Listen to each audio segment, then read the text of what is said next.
On August 12, 1996, 23-year-old Sarah Mitchell disappeared from her apartment in Ridgewood, Oregon. For 28 years, her family held vigils, searched forests, and never stopped asking what happened to the vibrant young woman who seemed to vanish into thin air. Then, in the summer of 2024, a melted children's recording toy was discovered in a drainage culvert, 12 miles from her last known location. When forensic audio specialists finally extracted the warped magnetic tape inside, they heard something that changed everything.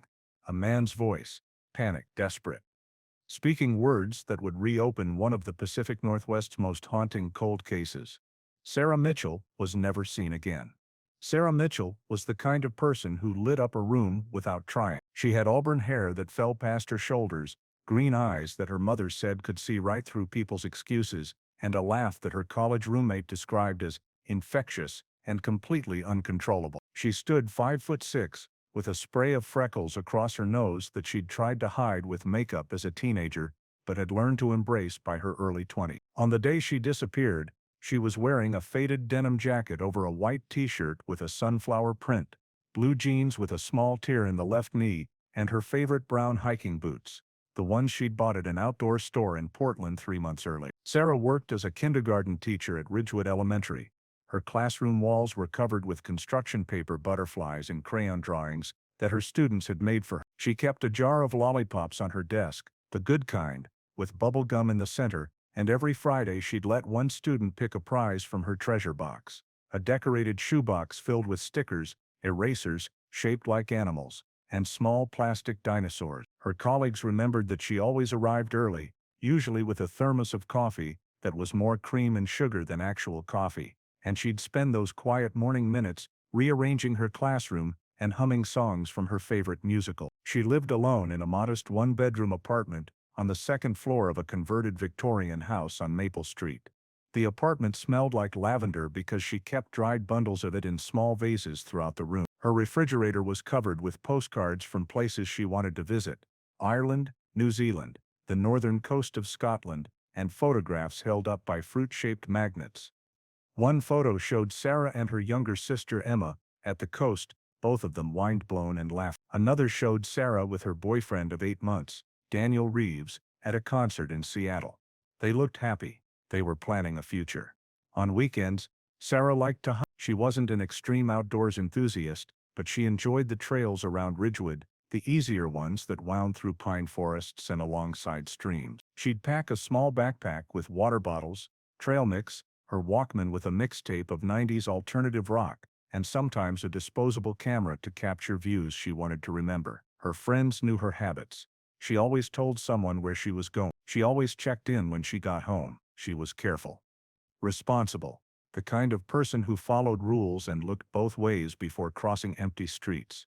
But Sarah had recently become interested in something unusual for her. She'd started visiting the Ridgewood Public Library's local history section, checking out books about the area's past. Her library card records would later show that she'd borrowed forgotten towns of western Oregon, pioneer settlements and logging camps, and lost places, abandoned communities of the Pacific Northwest. Her coworker, Jennifer Holt, remembered Sarah mentioning something about old homesteads and ghost towns in the forests outside Ridgewood. Sarah had found a reference to a place called Thornwell, a logging camp that had been abandoned in the 1940s after a mudslide. It was supposedly accessible by an old service road that had mostly grown over. Daniel remembered the conversation clearly. It was a Tuesday evening, August 6th, 6 days before Sarah disappeared. They were at her apartment, eating Chinese takeout on her small couch. Sarah had a local topographic map spread across her coffee table, marked with notes in her neat handwriting. "There's this old settlement," she told him, "Thornwell. It's only about 12 miles into the forest." The library had these photos from the 1930s. There was a schoolhouse, company housing, even a small general store. "I want to see what's left." Daniel had shrugged. "Sounds muddy and probably full of poison oak," he'd said. Sarah smiled and stole one of his egg rolls. "I'll bring an antihistamine." She planned the trip for Monday, August 12th. It was her day off, and the weather forecast promised clear skies and temperatures in the mid-70s. Sarah told 3 people about her plans: Daniel, her sister Emma, and her friend and fellow teacher, Beth Cunningham. She showed them the route on her map. She'd drive up Forest Road 47, park at an old logging turnout, and then hike approximately 2 miles along what used to be a service road into Thornwell. She estimated it would take her about 3 hours total. An hour in, time to explore and take photos, and an hour back. She'd be home by early afternoon. On the morning of August 12th, Sarah woke at 7. Her downstairs neighbor, Mrs. Kowalski, heard her moving around, the familiar sounds of footsteps and running water. Sarah made herself scrambled eggs and toast. The dishes were still in her sink when police later entered the apartment. She packed carefully. Her small green backpack contained 2 bottles of water, a Ziploc bag of trail mix, a granola bar, her disposable camera with 12 shots left on the roll, her Walkman with fresh batteries, the mixtape labeled Woods Mix in her handwriting, a small first aid kit, and her Thomas Guide map book with the route highlighted in yellow. She also brought something unusual, a Talkboy recording device, the same kind that had been popularized by the movie Home Alone 2 a few years earlier. Sarah had received it as a gag gift from Emma the previous Christmas. She told Beth she wanted to record ambient forest sounds for her classroom. Her students were studying nature units, and she thought they'd enjoy hearing what the woods actually sounded like. She left her apartment at 8. Mrs. Kowalski saw her walk to her car, a 1994 teal Honda Civic, carrying her backpack and wearing the denim jacket, despite the predicted warm weather. Sarah waved. She always waved. She drove north, out of Ridgewood, following Highway 101 for 6 miles before turning onto Forest Road 47, a winding 2-lane road that climbed into the Cascade foothills. At 9:15 a.m., she stopped at a small gas station called Pineview Stop and Shop. The clerk, a 19-year-old named Marcus Webb, remembered her because she bought a Dr. Pepper and asked for directions. She had a map, he'd later tell investigators. She seemed happy, excited, like she was going on an adventure. Sarah reached the logging turnout at approximately. The area was deserted. Forest Road 47 saw little traffic on weekdays. She parked her Honda in the gravel pullout, locked the doors, and began walking up the overgrown service road toward Thornwell. The morning was beautiful. Sunlight filtered through Douglas firs and western hemlocks. Birds sang. Somewhere in the distance, a creek murmured over stones. Sarah pressed record on her Talkboy, capturing the sounds of her footsteps on the soft earth, the whisper of wind through high branches. She was never seen again. When Sarah didn't call Daniel by 3:00 p.m., he felt the first flutter of concern. She'd promised to check in. She always checked in. By 5:00 p.m., that concern had hardened into worry. He drove to her apartment. Her car wasn't there. He called her sister Emma. No one had heard from her. At 6:30 p.m., Daniel called the Ridgewood Police Department.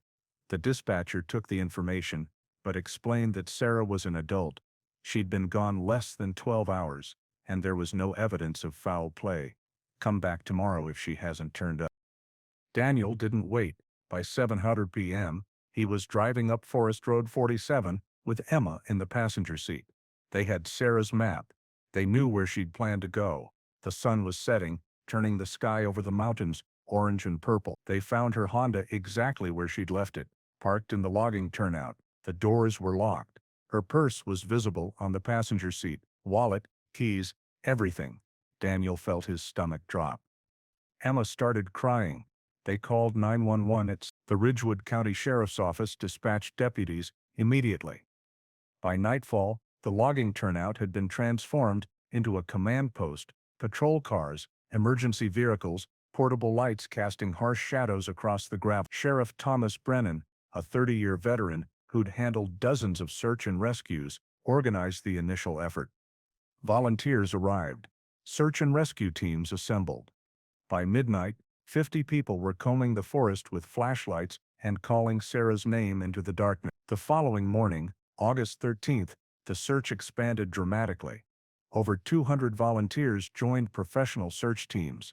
Helicopters circled overhead, their rotors thumping against the vast silence of the forest. Search dogs arrived, bloodhounds and German shepherds trained to track scent.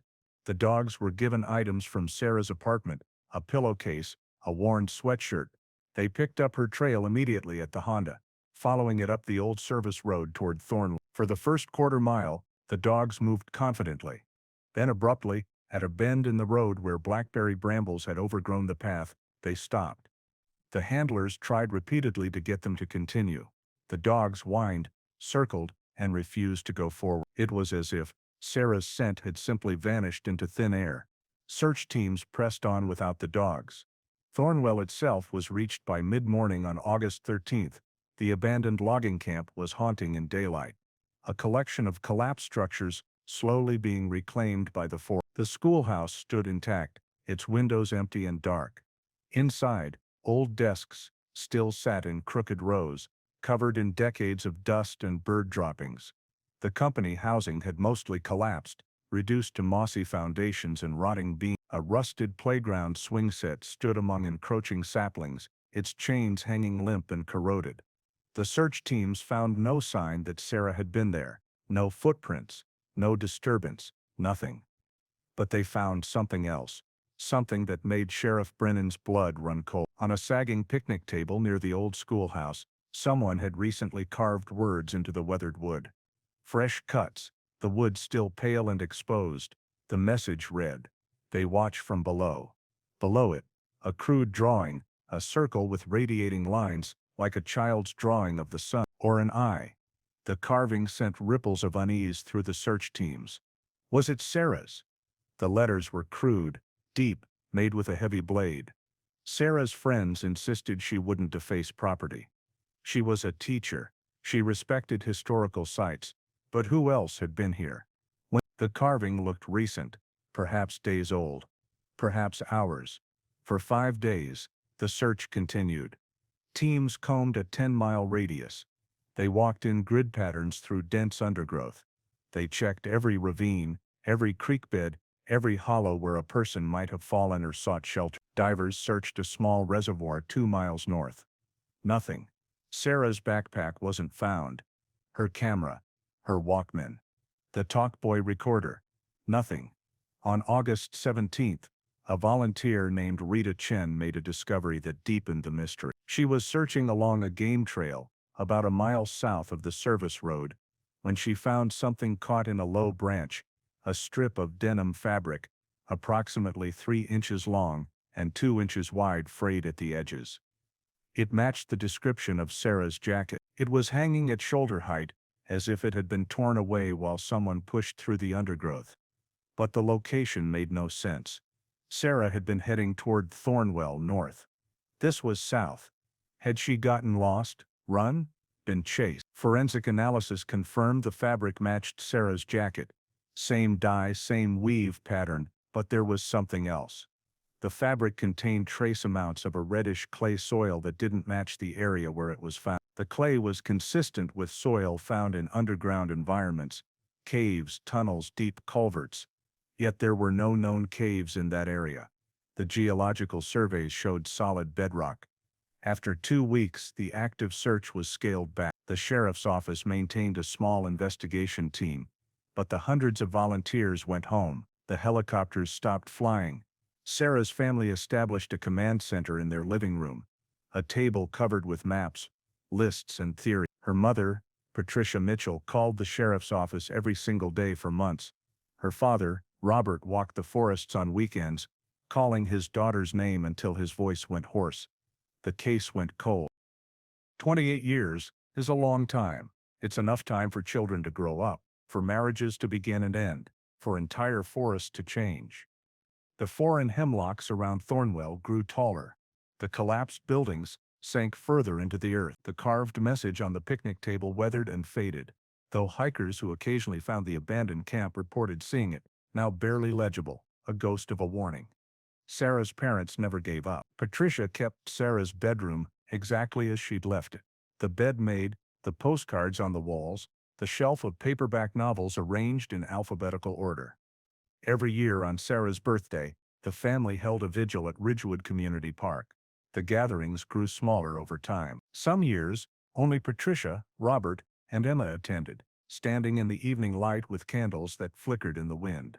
Emma grew from a 19-year-old college student into a woman in her late 40s. She married, had 2 children, and named her daughter Sarah. Sometimes, she'd drive up Forest Road 47, and sit in the logging turnout where her sister's Honda had been found. She'd sit there for hours, windows down, listening to the forest sounds, hoping for something. An answer, a sign, anything.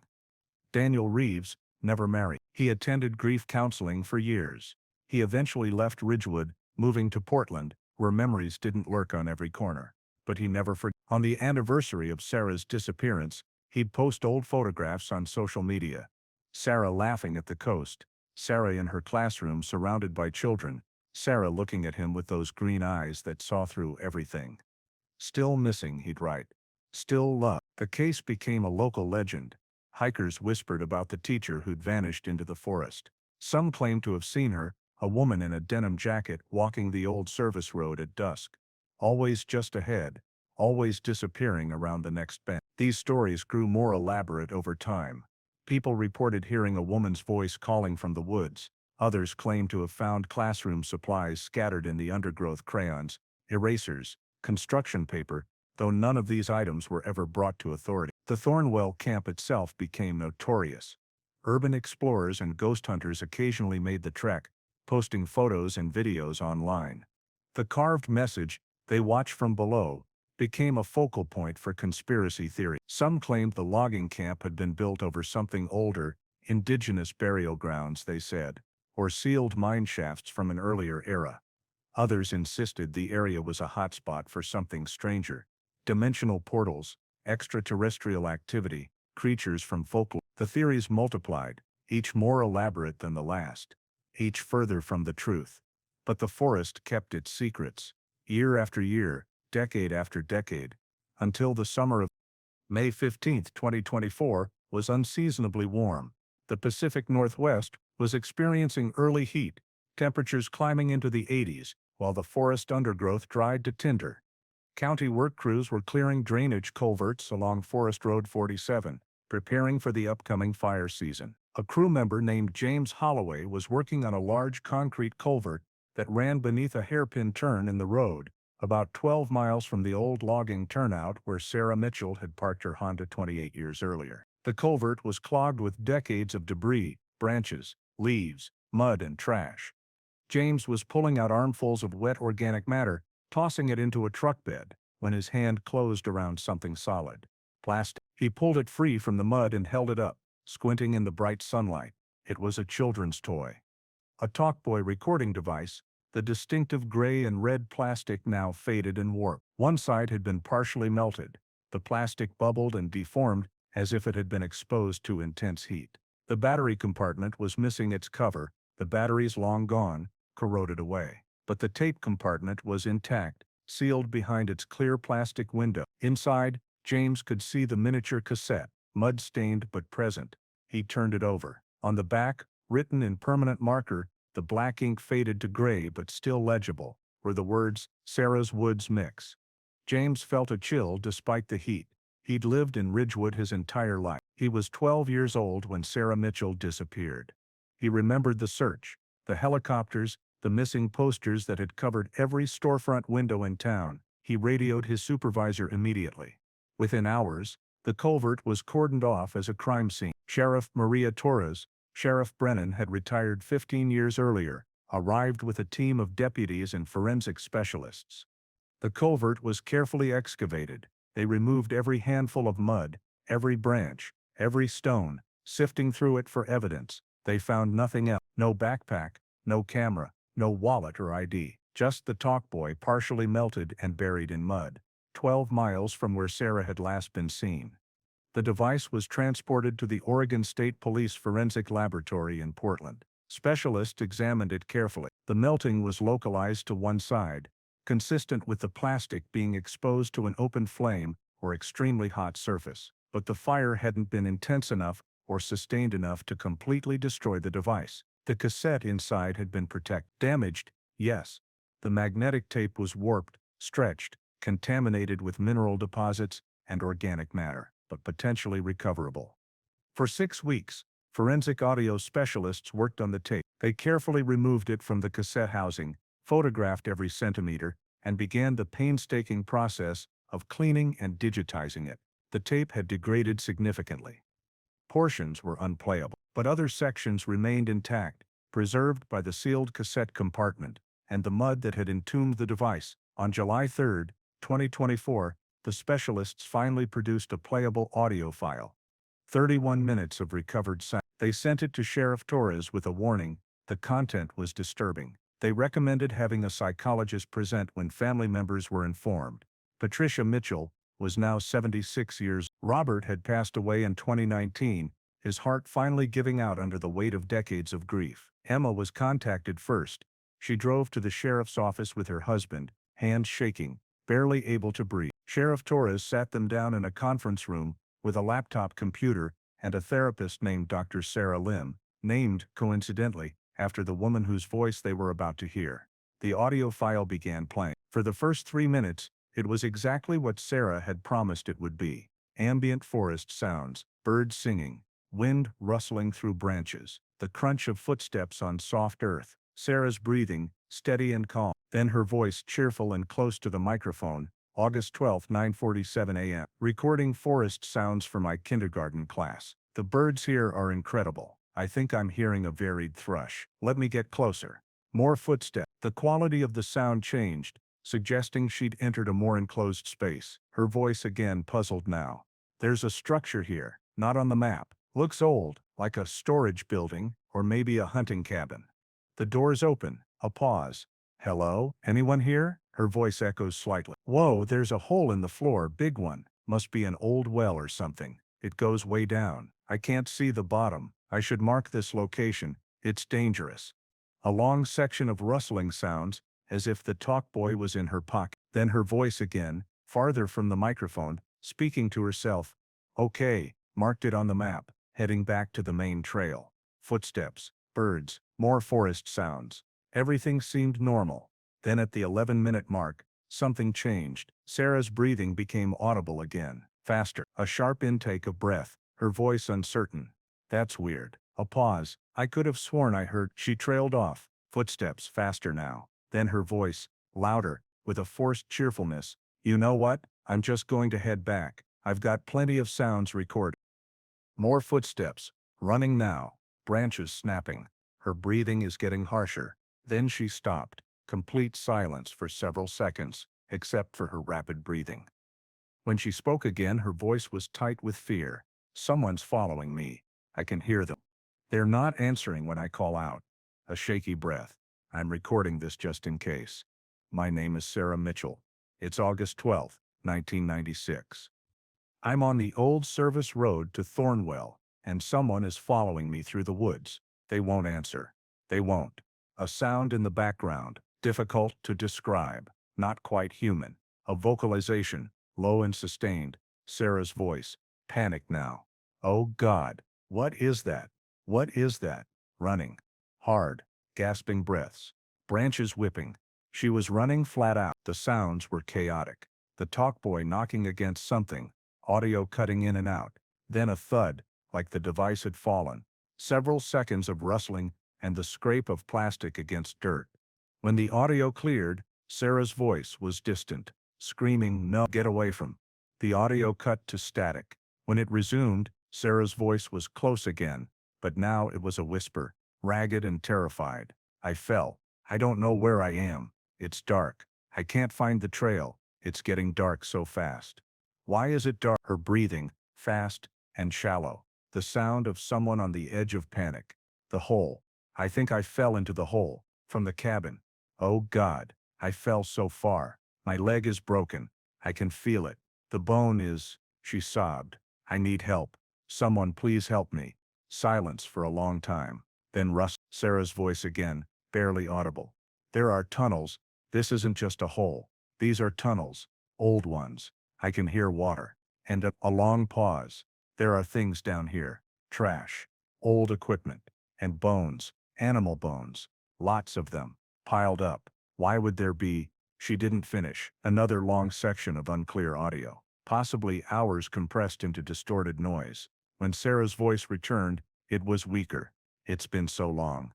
I don't know how long. My flashlight died. The water tastes like metal. I tried calling for help, but my voice just echoes and echoes. I thought I heard something moving in the tunnels. Something that went wrong. I don't want to use the light anymore. I think the light makes it come closer. More time is passing. Her voice, a whisper now. I'm recording this as a message. For my family. For Daniel. I'm sorry. I should have told someone exactly where I was going. I should have been more careful. I love you all so much. Tell Emma she was the best sister. Tell my students I'll miss them. Tell Daniel She trailed off. Then suddenly, a man's voice, clear, urgent, terrifyingly close to the microphone. Sarah, Sarah, I found your recording device. You dropped it up top. I've been trying to reach you. The tunnels collapsed. The whole ceiling came down behind me. I'm trapped too now. Sarah, can you hear me? I'm fire rescue. My name is Marcus Webb. Sarah, please respond if you can hear me. Emma gasped in the conference room. Marcus Webb, the gas station clerk. He'd gone in after her. He'd tried to save her. His voice continued on the recording. I'm leaving this message for whoever finds My name is Marcus Webb. It's approximately 8 p.m., August 12, 1996. I'm trapped in an underground system beneath an old structure, approximately 2 miles northeast of Thornwell. Sarah Mitchell is somewhere below me. I can hear water. I can hear. He paused. When he spoke again, his voice was shaking. I can hear something else. Moving. It sounds big. Sarah, if you can hear me, don't make noise. Don't. A sound, the same in human vocalization from earlier, but closer now. Much closer. Marcus's breathing accelerated. Oh Christ. Oh Jesus Christ. What is that? What the hell is? His voice rose to a shout. Get back. Get the fuck back. A horrible wet sound, like something heavy being dragged. Marcus is screaming, the sound distorting the audio, then muffled thumping, as if the talk boy was being knocked around. The sound of plastic scraping against stone. A sudden wash of what might have been water, then nothing, just the hiss of blank tape running. The audio file ended. Emma was sobbing. Sheriff Torres sat in grim silence. Dr. Lim held Emma's hand. No one spoke for a long time. The investigation was immediately reopened. The audio file was analyzed by experts from the FBI's audio unit. They confirmed it was genuine, recorded in 1996, no evidence of tampering or digital manipulation. The voice patterns matched samples of Sarah Mitchell's voice from home videos. Marcus Webb's voice was compared to a recording from his 911 call reporting Sarah missing. The call he'd made immediately after his shift at the gas station ended. It matched. But Marcus Webb had never been reported missing. According to employment records, he'd simply stopped showing up to work after August 12. His manager assumed he'd quit. Marcus had been a loner, no close family, few friends. No one had filed a missing persons report. He'd fallen through the cracks. Another young man who'd drifted away forgotten. Search teams returned to the area around Thornwell with ground-penetrating radar and geological surveys. They found it within a week, an old cabin structure, mostly collapsed, in a dense grove about 1.5 miles from the main service road, and beneath it, a hidden entrance to an extensive underground system, not natural caves, but something else entirely. They were old mining tunnels, dating back to the 1890s, long before the logging camp had been established. A copper mining operation that had failed and been abandoned, its entrances sealed or forgotten. Over a century the forest had grown over it, erasing its existence from memory and map. But the tunnels remained, a dark network of passages and galleries beneath the living earth.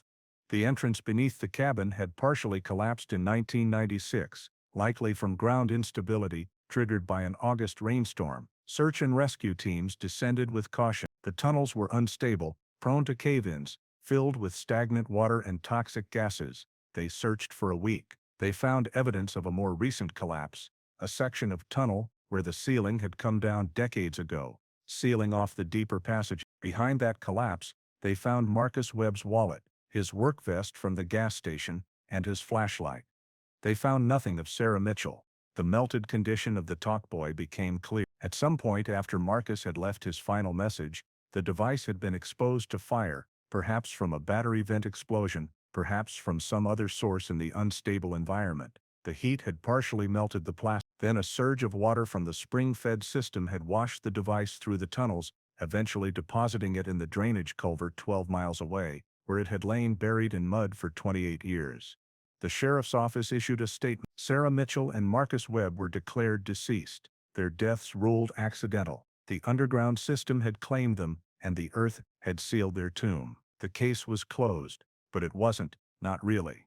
Emma stood at the entrance to the old tunnels on a cold morning in October. The site had been sealed by the county heavy grating, welded over the entrance, warning signs posted. She stood there with her hand pressed against the cold metal, feeling the draft of air that still flowed from the depths. Somewhere down there, her sister had died in darkness and fear. Somewhere down there, a young man who'd tried to save her had given his life. And somewhere down there, something else had been waiting. The official investigation dismissed the strange sounds on the recording as echoes, distorted audio, and the acoustic properties of underground spaces playing tricks. But Emma had listened to the tape 50 times. She knew what she'd heard. She knew what Marcus Webb had heard. Something in those tunnels. Something that had been there long before the mines perhaps. Something that still was. Patricia Mitchell died 3 months later, in January. Emma believed it was from heartbreak, not from Sarah's disappearance, which she'd carried for 28 years, but from finally knowing what had happened. Sometimes not knowing allows for hope. Knowledge brings only grief. Today, hikers still visit Thornwell occasionally. The abandoned logging camp continues its slow dissolution into the earth. The picnic table with its carved warning has finally collapsed, the message lost.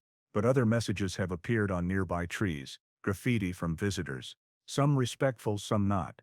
R.I.P. Sarah reads one. The Earth Remembers reads another. Forest Road 47 is scheduled for decommissioning.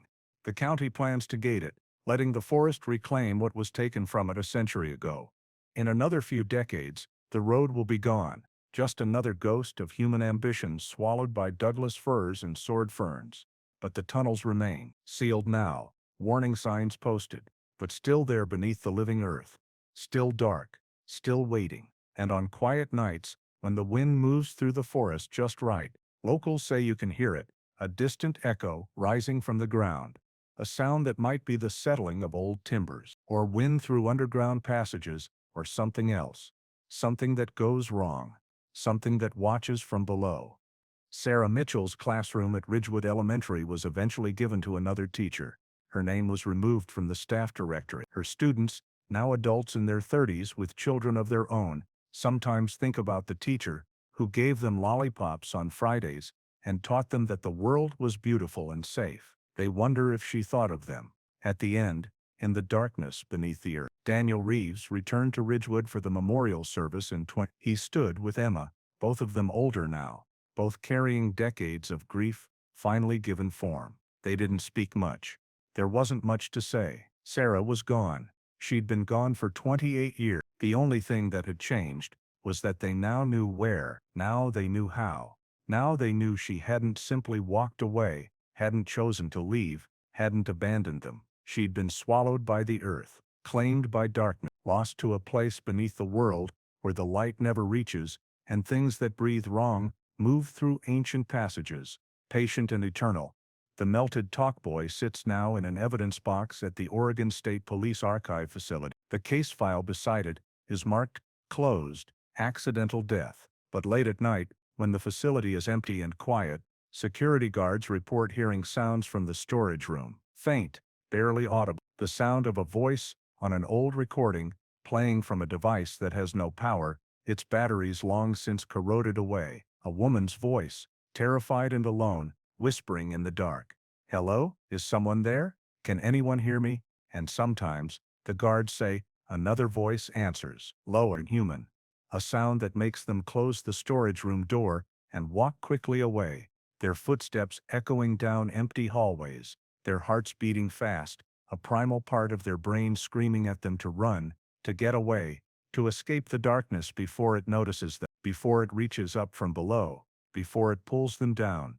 The forest keeps its secrets, the earth holds what it takes, and somewhere beneath the green living world, in passages carved by forgotten hands, in the darkness that predates human memory, something still waits, still watches, still hungry. Sarah Mitchell vanished on August 12, 1996. 28 years later, her final moments were revealed, but the mystery didn't end. It never does. Some places hold darkness older than names. Some depths cannot be plumbed, and some messages, once recorded, echo forever in the spaces beneath the world. The case is closed, but the tunnels remain open. And every August, On the anniversary of the day Sarah Mitchell walked into the forest and never came home, people report seeing lights moving through the trees around Thornwell, flickering, distant, like flashlights carried by searchers who never found what they were looking for.